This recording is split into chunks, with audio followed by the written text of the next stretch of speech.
Last video में हमने किया था न्यूक्लियस के बारे में। न्यूक्लियस के अंदर क्या चीज होती है, एटम्स के अंदर न्यूक्लियस होता है और न्यूक्लियस के अंदर प्रोटॉन और न्यूट्रॉन पाए गए थे और बाहर इलेक्ट्रॉन्स रिवॉल्व कर रहे थे। आज हम उस न्यूक्लियर के अंदर कौन सी फोर्सेस लगती हैं, न्यूक्लियस स्टेबल कैसे होता है, उस सारी चीजों के बारे में हम डिस्कस करेंगे। So let's start. सबसे पहले न्यूक्लियर फोर्सेस के बारे में डिस्कस करेंगे।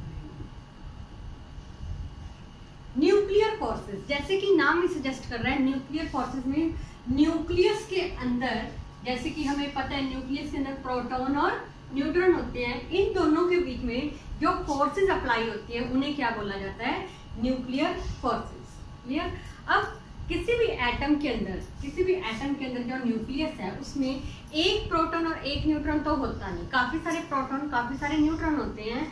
लाइक दिस, मान लो ये प्रोटॉन है ये न्यूट्रॉन है, तो इनमें किनमें फोर्स लगेगी, या तो वो फोर्स प्रोटॉन के बीच में लग रही है, या वो फोर्स न्यूट्रॉन के बीच में लग रही है, या वो फोर्स प्रोटॉन और न्यूट्रॉन के बीच में लग रही है। तो हम ऐसे बोल सकते हैं न्यूक्लियॉन्स के बीच में जो फोर्सेस लगती है न्यूक्लियस के अंदर, उसे हम न्यूक्लियर फोर्सेस का नाम देते हैं। क्लियर। तो हम क्या लिखेंगे, these are the forces exert between nucleons in the nucleus। Nucleus के अंदर जो न्यूक्लियॉन्स होते हैं उनके बीच में जो फोर्सेस लगती है उसे हम न्यूक्लियर फोर्सेस का नाम देते हैं। क्लियर। ओके, तो इसकी क्या क्या कैरेक्टरिस्टिक्स हो सकती है। Now we will discuss about characteristics of nuclear forces. तो जो पहली कैरेक्टरिस्टिक्स इसकी जाती है, जो मैंने अभी डिस्कस करा, ये फोर्स किनके बीच में लगती है, या तो प्रोटॉन के बीच में लग रही है, या प्रोटॉन न्यूट्रॉन के बीच में लग रही है, या न्यूट्रॉन के बीच में लग रही है। तो यही इसकी पहली कैरेक्टरिस्टिक्स है। These forces are applicable between proton neutron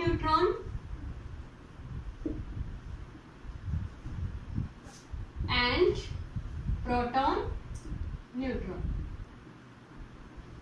इन तीनों ही केसेस में जो फोर्सेस लगती हैं आपस में उन्हें हम न्यूक्लियर फोर्सेस लगती है। क्यों लगती है ये फोर्सेस?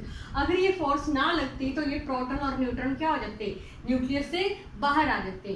कोई ना कोई फोर्स ऐसी अंदर है जो इनको आपस में होल्ड करे बैठी है, जो जिसके कारण ये अंदर ही न्यूक्लियस के अंदर ही है, बाहर नहीं आ सकते। तो उन फोर्सेस को हम न्यूक्लियर फोर्सेस बोलते हैं। क्लियर। तो दूसरी चीज, these are the strongest force in nature. एक क्वेश्चन आपके माइंड में आ रहा होगा कि हमने जैसे कि पढ़ा हुआ है कि सेम चीज में हमेशा रिपल्शन होती है, तो प्रोटॉन के बीच में तो रिपल्शन होनी चाहिए, या न्यूट्रॉन के बीच में तो रिपल्शन होनी चाहिए। इनके अंदर strong electrostatic force of repulsion है। बट क्योंकि एक्चुअली नेचर में 4 तरह की फोर्सेस पाई गई हैं, फंडामेंटल फोर्सेस।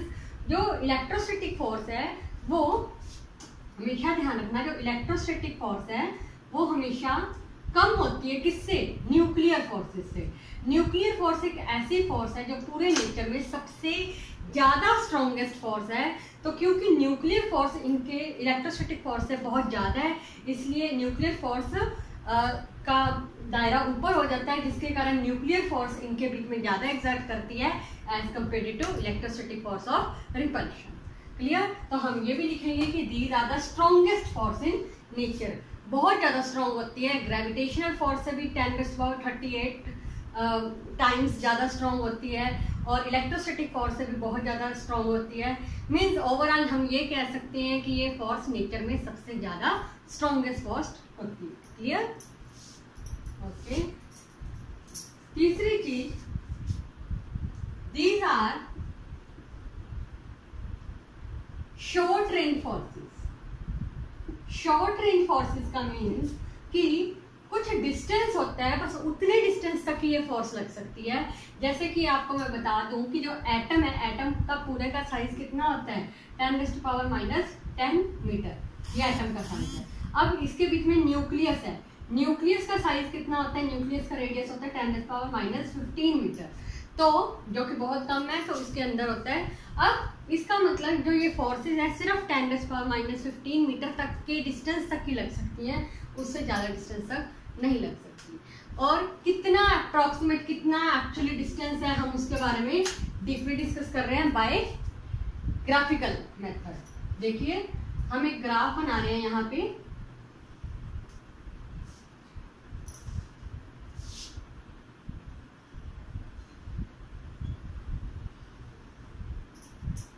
मान लीजिए यहाँ पे पोटेंशियल एनर्जी है, इधर नेगेटिव पोटेंशियल है, उधर पॉजिटिव पोटेंशियल एनर्जी है, इधर हम रेडियस मान के चल रहे हैं, ये रेडियस है 10 फर्मी, 10 फर्मी तक का मीन्स 10 × 10⁻⁻15, क्लियर, 10 × -15 डिस्टेंस, जैसे कि मैंने अभी बताया न्यूक्लियर का डिस्टेंस।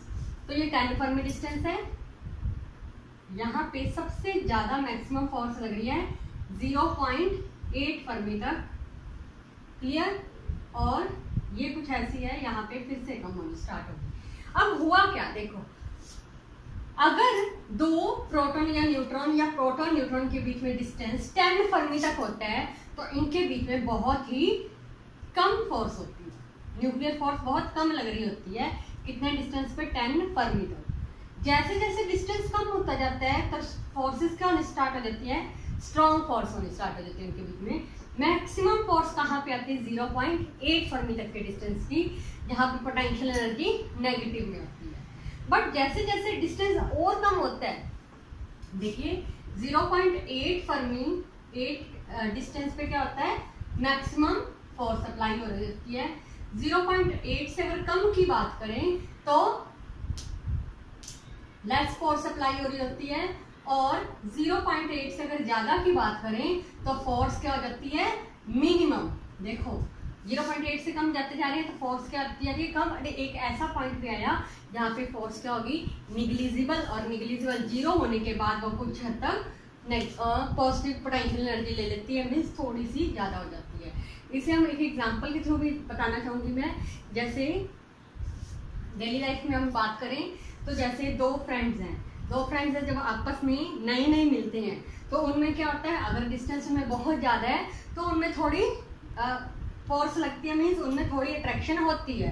पर जैसे जैसे डिस्टेंस, देखो जैसे जैसे डिस्टेंस कम होता जा रहा है, उनमें दूरियां कम होती जा रही है, तो उनमें स्ट्रॉन्ग फोर्सेस आनी स्टार्ट हो जाती हैं, बॉन्डिंग बहुत ज़्यादा अच्छी होनी स्टार्ट हो जाती है। बट जैसे जैसे डिस्टेंस और कम होता है तो क्या होता है, कुछ ना कुछ एक ऐसा मौका होता है कि अगर बहुत ज़्यादा नज़दीकियाँ हो जाए तो उनमें कुछ ना कुछ मिसअंडरस्टैंडिंग क्रिएट हो जाती है, जिसके कारण फोर्सेस कम हो जाती हैं, फोर्स ऑफ अट्रैक्शन कम हो जाती है। उसी तरह से हम इसको भी एक्सप्लेन कर सकते हैं कि 10 फर्मी तक के डिस्टेंस में फोर्सेस कम लगती हैं, 0.8 फर्मी तक के डिस्टेंस में फोर्स मैक्सिमम हो जाती है, और जैसे जैसे 0.8 से कम जाते हैं तो इनमें फोर्स फिर से कम होती होती एक ऐसा टाइम भी आता है जहाँ पे पोटेंशियल एनर्जी 0 हो जाती है, देन मिनिमम हो जाती है। ठीक है, यहाँ पे नेगेटिव पोटेंशियल एनर्जी है, ऊपर जाके पॉजिटिव पोटेंशियल एनर्जी हो जाती है। क्लियर, न्यूक्लियर फोर्सेस के बारे में मैंने डिटेल में बताया, तो नोट कर लो आप। Now we proceed with our next topic.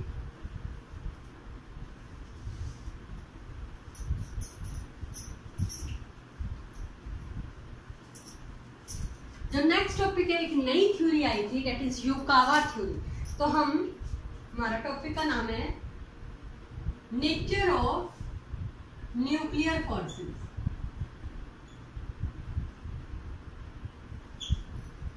Actually हमने जैसे कहा कि न्यूक्लियस के अंदर प्रोटॉन के बीच में, या न्यूट्रॉन के बीच में, या प्रोटॉन और न्यूट्रॉन के बीच में जो फोर्स लगती है उसे न्यूक्लियर फोर्स लगती है। बट ऐसा होता क्या है कि उनमें कुछ ना कुछ तो पार्टिकल एक्सचेंज होता होगा जिसके कारण उनमें फोर्स लग रही है। जो यहाँ पे एक नई थ्योरी आई थी, that is Yukawa theory. Yukawa theory के बारे में हम इसके अंदर डिस्कस करेंगे। युकावा थ्योरी, युकावा थ्योरी के नाम से भी एग्जाम में आ सकता है, या नेचर ऑफ न्यूक्लियर फोर्सेस के नाम से भी आ सकता है, तो ध्यान रखना। जो ये युकावा थ्योरी थी 1936 में इस्टेब्लिश हुई थी। इस थ्योरी के अकॉर्डिंग क्या था, इस थ्योरी के अकॉर्डिंग कि जब भी न्यूक्लियर फोर्सेस लगती हैं, चाहे वो प्रोटॉन प्रोटॉन के बीच में लग रही है, चाहे वो न्यूट्रॉन न्यूट्रॉन के बीच में लग रही है, और चाहे वो प्रोटॉन और न्यूट्रॉन के बीच में लगती है, तो कुछ ना कुछ पार्टिकल एक्सचेंज होता है। यहाँ पे एक नए पार्टिकल की इन्वेंशन हुई थी, उस पार्टिकल का नाम था मीजॉन, पाई मीजॉन बोल सकते हो आप। पाई मीजॉन पार्टिकल हमेशा एक्सचेंज होता है जब इनके बीच में कुछ ना कुछ फोर्स लगती है। अब जो ये पाई मीजॉन था, ये 3 तरह का मीजॉन पाया गया था, एक पाई पॉजिटिव मीजॉन, एक पाई नेगेटिव मीजॉन और एक pi zero means neutral. Clear? तो ये 3 तरह के कुछ पार्टिकल्स एक्सचेंज होते हैं जब इनके बीच में फोर्स लगती है। कुछ ना कुछ फोर्स लगेगी तो कुछ ना कुछ पार्टिकल एक्सचेंज होएगा। अब अगर प्रोटॉन प्रोटॉन में लग रही है या प्रोटॉन न्यूट्रॉन या न्यूट्रॉन न्यूट्रॉन में, तो कौन सा पार्टिकल एक्सचेंज होएगा उसके बारे में हम डिस्कस करने जा रहे हैं। देखिए, आप सबको पता है प्रोटॉन के ऊपर कौन सा चार्ज होता है, पॉजिटिव का चार्ज होता है। न्यूट्रॉन के ऊपर कौन सा चार्ज होता है, जीरो चार्ज होता है। तो अब देखो, तो किस टाइम पे तीनों में से किस टाइम पे पाई पॉजिटिव एक्सचेंज होएगा, पाई नेगेटिव एक्सचेंज होएगा या पाई न्यूट्रल एक्सचेंज होएगा, उसके बारे में हम देखते हैं। देखिए, अगर प्रोटॉन और प्रोटॉन के बीच में फोर्स लग रही है, ये भी पॉजिटिव है, ये भी पॉजिटिव है, पॉजिटिव से पॉजिटिव मीन्स उससे कोई फर्क नहीं, मतलब कौन सा पार्टिकल ऐसा हो सकता है, अगर इसमें 1 मान लूं, 1 मान के चलूं तो 1 में 1 ही रहे, ऐसा कौन सा पार्टिकल हो सकता है। इसका मतलब इसमें पाई जीरो ऐड करेंगे, 1 + 0 करेंगे तो 1 ही रहेगा। इसका मतलब जब प्रोटॉन और प्रोटॉन के बीच में फोर्स लगती है तो कौन सा पार्टिकल एक्सचेंज होता है, न्यूट्रल मीजॉन एक्सचेंज होता है। क्लियर? इसी तरह से अगर न्यूट्रॉन और न्यूट्रॉन के बीच में अगर मैं कहूँ न्यूट्रॉन पे चार्ज 0 होता है, तो ऐसा कौन सा पार्टिकल होगा कि 0 चार्ज और 0 ही रहे, मीन्स पाई 0 ही एक्सचेंज होएगा। 0 + 0 हम करेंगे तो 0 ही बनेगा। इसलिए हमेशा ध्यान रखना, अगर सिमिलर पार्टिकल के बीच में फोर्स लग रही है, मीन्स प्रोटॉन प्रोटॉन में लग रही है या न्यूट्रॉन न्यूट्रॉन में लग रही है, सिमिलर पार्टिकल में फोर्स लग रही है, तो हमेशा न्यूट्रल मीजॉन एक्सचेंज होगा। क्लियर? न्यूट्रल मीजॉन एक्सचेंज होगा हमेशा। बट अगर इसी तरह से दूसरी कंडीशन लेना चाहें हम, अगर मान लो प्रोटॉन और न्यूट्रॉन के बीच में जो फोर्स लग रही है, प्रोटॉन और न्यूट्रॉन के बीच में या न्यूट्रॉन और प्रोटॉन, पहले प्रोटॉन न्यूट्रॉन करते हैं, प्रोटॉन पे पॉजिटिव चार्ज है, न्यूट्रॉन पे 0, तो कौन सा पार्टिकल एक्सचेंज होना चाहिए। देखिए, +1 है तो 0 बनाना है, मीन्स बीच में हमें -1 करना पड़ेगा, तो मीन्स कौन सा पार्टिकल एक्सचेंज होता है, नेगेटिव मीजॉन एक्सचेंज होएगा, ताकि +- होके वो 0 बन जाए। क्लियर? तो हमेशा ध्यान रखना, अगर प्रोटॉन और न्यूट्रॉन के बीच में जो फोर्स लग रही है तो हमेशा कौन सा चार्ज एक्सचेंज होएगा, पाई नेगेटिव मीन्स नेगेटिव मीजॉन एक्सचेंज होगा। ठीक है?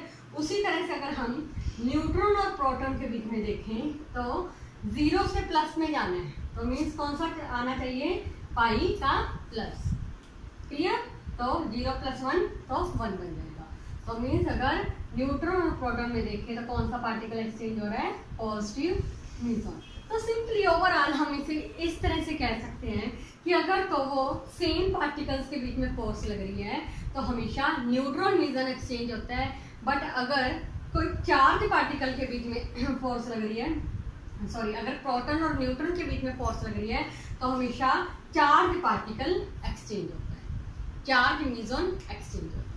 ये किसने कहा था, ये युकावा थ्योरी के अकॉर्डिंग बताया गया था 1936 में। क्लियर? अगर हम बात करें इस मीजॉन का मास कितना होता है, तो ये भी आप नोट कर सकते हो, मास ऑफ जो मीजॉन होता है वो 270 टाइम्स पाया गया था मास ऑफ इलेक्ट्रॉन के। Clear? Okay, now discuss with our next topic.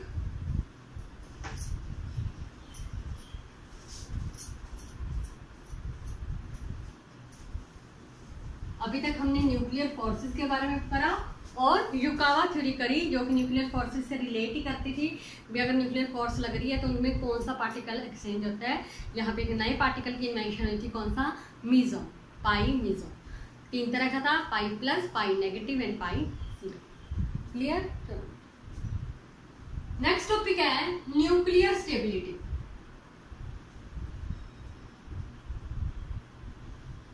अब न्यूक्लियस के अंदर जो न्यूक्लियॉन्स हैं, अब हम किस एटम के बारे में कह सकते हैं कि ये ज्यादा स्टेबल है या ये कम स्टेबल है? तो जब एक्सपेरिमेंट करा गया तो तीन तरीके ऐसे देखे गए थे कि जिन तीन तरीकों से हम देख सकते हैं कि कौन सा न्यूक्लियस ज्यादा स्टेबल है और कौन सा कम स्टेबल है। तो कौन से तरीके थे वो हम डिस्कस करने जा रहे हैं। जो पहला था मेथड, तो देखा गया था nuclear stability is determined bye binding energy पर न्यूक्लियॉन।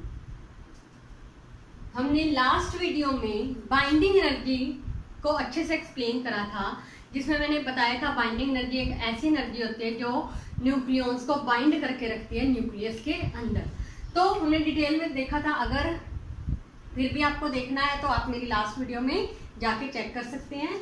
तो न्यूक्लियर स्टेबिलिटी भी हम पहला कौन सा तरीका बाइंडिंग एनर्जी पर न्यूक्लियॉन की हेल्प से हम देख सकते हैं कि कौन सा न्यूक्लियर ज्यादा स्टेबल है। उसमें हमने देखा था कि जो लाइटर न्यूक्लियर होते हैं उनकी बाइंडिंग एनर्जी पहले कम होती है, फिर जैसे जैसे मास बढ़ता जाता है सबसे ज्यादा बाइंडिंग एनर्जी आयरन की पाई गई थी, और फिर जैसे जैसे हम और मास नंबर बढ़ता जाता है, जैसे जैसे आगे बढ़ते जाते हैं तो बाइंडिंग एनर्जी कम होती जाती है। मीन्स हैवी न्यूक्लियाई की बाइंडिंग एनर्जी कम होती है, like uranium, radium etcetera. Clear? तो बाइंडिंग एनर्जी से भी हम न्यूक्लियर की स्टेबिलिटी देख सकते हैं, भी कौन सा न्यूक्लियर ज्यादा स्टेबल है या कौन सा कम स्टेबल है। क्लियर? सेकेंड मेथड था it is determined by neutron to proton ratio.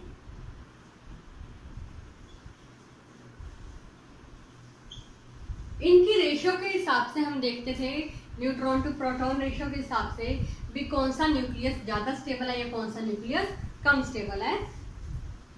तो ये देखा गया था जो लाइटर न्यूक्लियाई में, लाइटर न्यूक्लियाई के केस में हम देखते थे कि वो न्यूक्लियर, वो एटम जिनमें नंबर ऑफ न्यूट्रॉन्स बराबर पाए गए थे नंबर ऑफ प्रोटॉन्स के, वो क्या थे? ज्यादा स्टेबल पाए गए थे। फॉर एग्जांपल जैसे अगर मैं सोडियम की बात करती हूँ, सोडियम का एटॉमिक नंबर कितना होता है? 11 और मास नंबर इसका 22। इसका अगर नंबर ऑफ प्रोटॉन्स की बात करें तो इसमें कितने हैं? 11। न्यूट्रॉन की बात करें तो दोनों को माइनस करके भी कितने बन रहे हैं? 11। तो मीन्स ये ज्यादा स्टेबल है। तो लाइटर न्यूक्लियर के केस में देखा गया था जिनके नंबर ऑफ न्यूट्रॉन और प्रोटॉन इक्वल अमाउंट में थे तो वो क्या थे? ज्यादा स्टेबल पाए गए थे। जिनके अनइक्वल थे वो कम स्टेबल, अनस्टेबल थे या कम स्टेबल थे।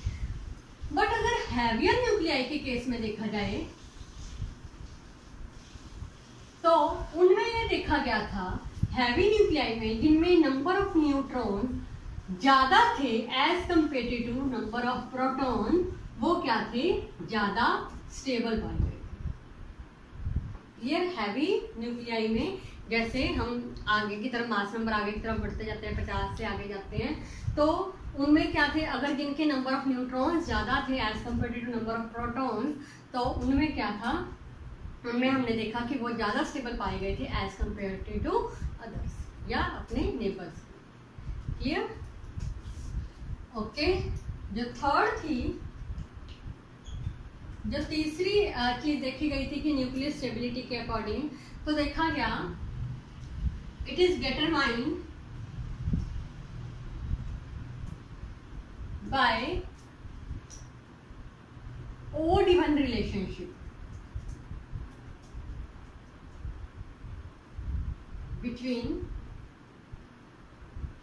number of protons and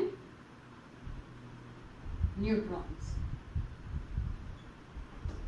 total हमारे पास 118 एलिमेंट्स होते हैं पीरियोडिक टेबल में। तो उनमें कई ऐसे एलिमेंट्स होते हैं जिनकी जो आइसोटॉप्स होते हैं, जैसे हाइड्रोजन के 3 आइसोटॉप आते हैं। इस तरह से बहुत सारे एटम्स बन जाते हैं, बहुत सारे न्यूक्लियस बन जाते हैं, या अलग अलग उनके न्यूक्लियाइड्स होते हैं। तो उसके आधार पे हमने देखा गया था, एक चार्ट मैं बना रही हूँ, उसके अकॉर्डिंग समझाऊंगी।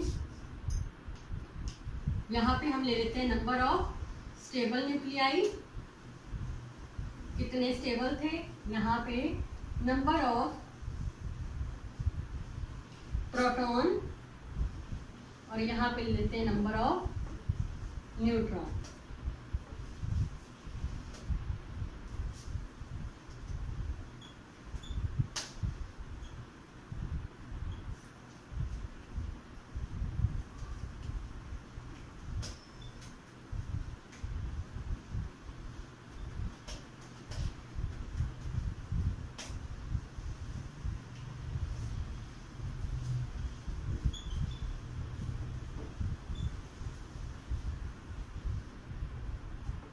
देखिए ये चार्ट था, इसमें जो सारे एलिमेंट्स को मिला के हमने कंक्लूजन में ये बनाया था कि उसमें से 165 ऐसे न्यूक्लियाई थे, ऐसे स्टेबल न्यूक्लियाई थे जिनमें नंबर ऑफ प्रोटॉन्स भी इवन थे, नंबर ऑफ न्यूट्रॉन्स भी इवन पाए गए थे। जैसे कि कोई भी आप एग्जांपल ले लो, अगर उसमें नंबर ऑफ प्रोटॉन और न्यूट्रॉन निकालो, अगर दोनों इवन नंबर में आते हैं तो वो सबसे ज़्यादा स्टेबल पाए गए थे। कितने थे? 165 के अराउंड। क्लियर। उसके बाद जिनमें नंबर ऑफ प्रोटॉन्स इवन थे बट न्यूट्रॉन्स ऑड में आ गए थे, वो उससे कम स्टेबल थे। कितने पाए गए थे? 57। जिसमें नंबर ऑफ प्रोटॉन्स ऑड थे बट न्यूट्रॉन्स इवन थे, वो 53 पाए गए थे, वो उससे कम स्टेबल थे। और जिसमें दोनों ही चीजें ऑड पाई गई थी वो सबसे कम स्टेबल माने गए थे। क्लियर। तो ओवरऑल हम ऐसे कह सकते हैं कि जिनमें प्रोटॉन और न्यूट्रॉन दोनों इवन थे वो सबसे स्ट्रॉन्ग, सबसे स्टेबल पाए गए थे, और जिनमें दोनों चीजें ऑड थी वो सबसे कम स्टेबल पाए गए थे, मीन्स अनस्टेबल पाए गए। 3 तरीकों से हम देख सकते हैं कि कौन सा न्यूक्लियाई ज्यादा स्टेबल है या कौन सा अनस्टेबल है। पहला बाइंडिंग एनर्जी के थ्रू, दूसरा प्रोटॉन टू न्यूट्रॉन रेशियो के थ्रू, या तीसरा ऑड इवन रेशियो। क्लियर।